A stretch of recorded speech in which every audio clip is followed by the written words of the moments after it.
What you're seeing is utilities and boards, public and private, getting together saying, we've got some really high energy costs that are caused from the delivery of the power to us and really where it's generated and how it's generated. So most of New England's power that's available on the market is, over half is coming from natural gas-fired generators. For North Attleboro Electric, one of the things that we focus on and we're concerned about, and it's kind of it's taken a central role in our meetings lately, is we have a cost of service study that we're doing. So what does it cost NAED to be able to provide reliable service to North Attleboro customers? Now we're able to do that for less money than a National Grid or an Eversource. There's a lot of fundamental reasons behind it, but one is we're small and we can manage the town. But the pieces that we can't control is power, cost, and supply. We do our best to get contracts in place which are, hedged, right? So if we can hedge part of our power, which we're successful at doing, about 65% of our annual needs for 2022 is hedged. So we have contracts. About 25% of that, 26% is nuclear, which we've had those contracts in place since the 1970s. And thank God we did. For 2 cents a kilowatt hour, 3 cents a kilowatt hour, that's what we're paying for that energy.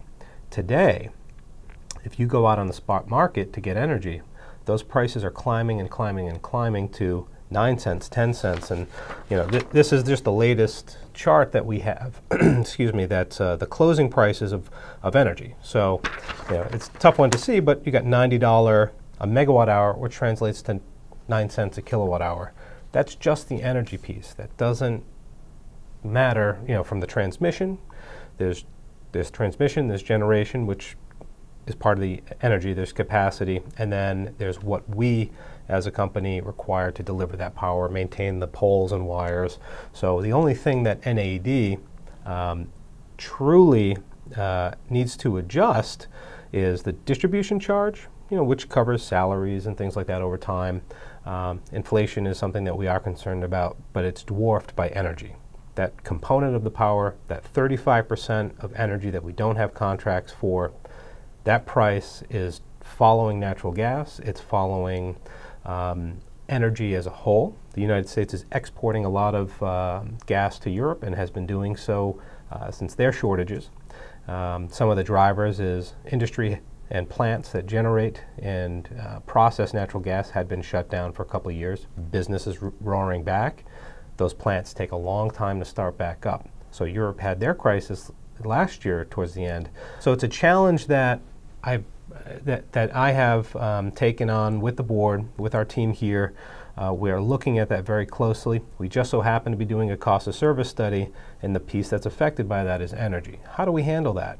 Well, I can at least say that we have a significant cash reserve and we have a rate stabilization fund. So we're in a very unique position, which makes us stand out amongst other neighboring utilities, that we don't immediately have to go out and assess for that. We can, as a board and as a utility, decide, hey, look, we have X amount of funds. If we tapped 20% of it for a couple of years, at least we would be able to smooth out any of those transitions. In a year, maybe 2 years, we sit down and say energy prices have kept going up. They haven't come down at all. Then we would decide if we needed to assess. That's just one of the options, and those are the things that are being floated. And